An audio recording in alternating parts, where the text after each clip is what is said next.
श्री राधा कृष्ण भगवान की जय। आज इस वीडियो में हम सुनेंगे माता पार्वती और भगवान शंकर के बीच हुआ एक अत्यंत रसप्रद वार्तालाप, एक ऐसा प्रसंग, एक ऐसी कथा जिससे मनुष्य बहुत कुछ बोध प्राप्त कर सकता है। अर्थात इस एक कथा को सुनने के पश्चात ये जो वार्तालाप हुआ माता पार्वती और भगवान शंकर के बीच, तो ये प्रसंग सुनने के पश्चात मनुष्य वेद, शास्त्र, पुराण, इन धर्म ग्रंथों के अनेक रहस्य इस एक कथा सुनने समझने के पश्चात जान सकता है। तो बहुत महत्वपूर्ण ये प्रसंग है शास्त्र का। फिर मैं इसका प्रमाण भी बोलूंगा। अस्तु, पहले सुनते हैं ये कथा।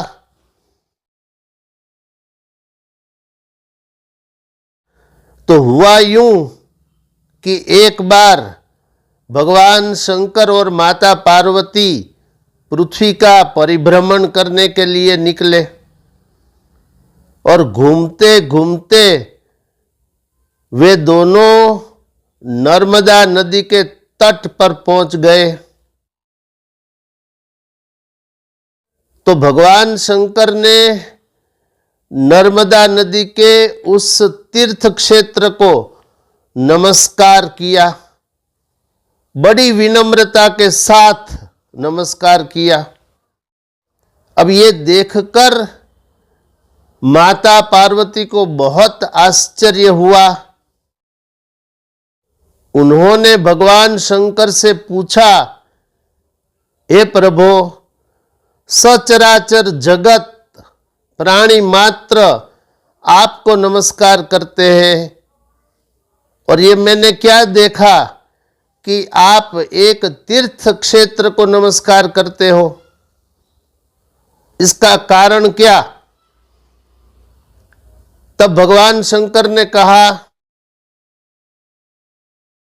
हे अंबिके, तुम अभी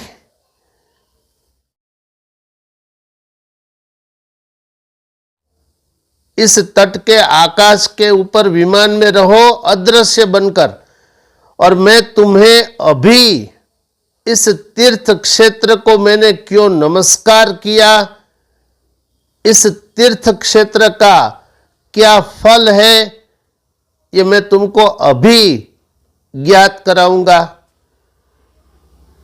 माता पार्वती ने कहा, ठीक है। तो वो विमान में अदृश्य रहकर वहां स्थित रह गई, नर्मदा के तट पर आकाश में।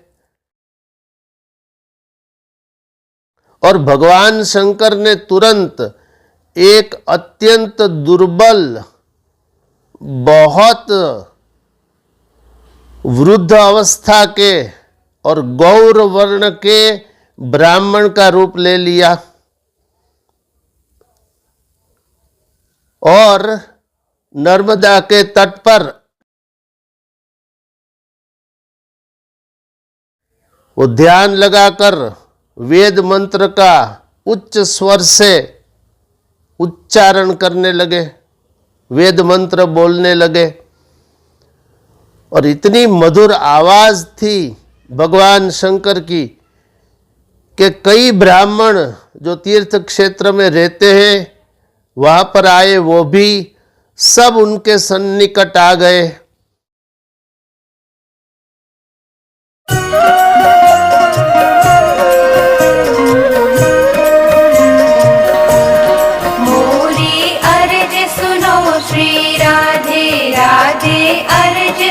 तो ब्राह्मणों ने कहा कि आप इतने दुर्बल क्यों हैं, आप आइए हमारे घर, आप भोजन ग्रहण कर लीजिए। तब भगवान ने उस वृद्ध ब्राह्मण के स्वरूप में कहा कि मैं 1000 वर्ष से तप कर रहा हूं और मैं उन्हीं के घर भोजन लूंगा, पारण करूंगा।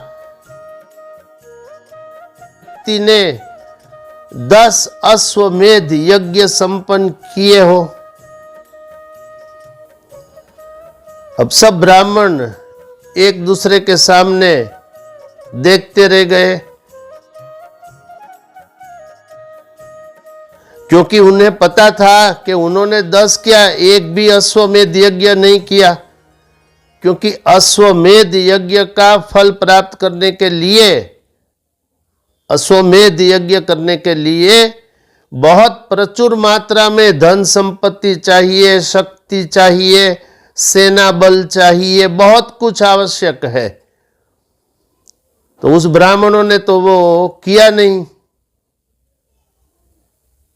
तो वो निराश होकर चले गए। उतने में एक ब्राह्मण आया जिन्होंने पुराण पढ़े थे। वो पुराण का वाक्य, श्लोक, अर्थ समझता था।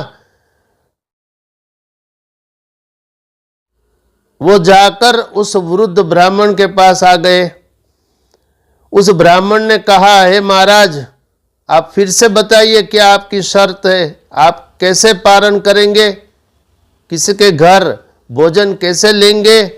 1000 वर्ष से तो आपने भोजन किया नहीं।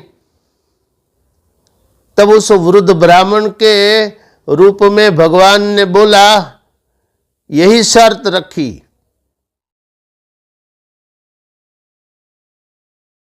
कि जिसने 10 अश्वमेध यज्ञ का फल प्राप्त किया हो, उसी के घर में भोजन करूंगा, पारण करूंगा। तब उस ब्राह्मण ने कहा, अभी आप ठहर जाइए, मैं अभी शीघ्र वापिस आता हूं और आपको मेरे घर पर भोजन के लिए ले जाता हूं। और वो आया और भगवान शंकर उसके घर भी गए। क्या रहस्य है इस कथा का, हम अगले अंक में जानेंगे।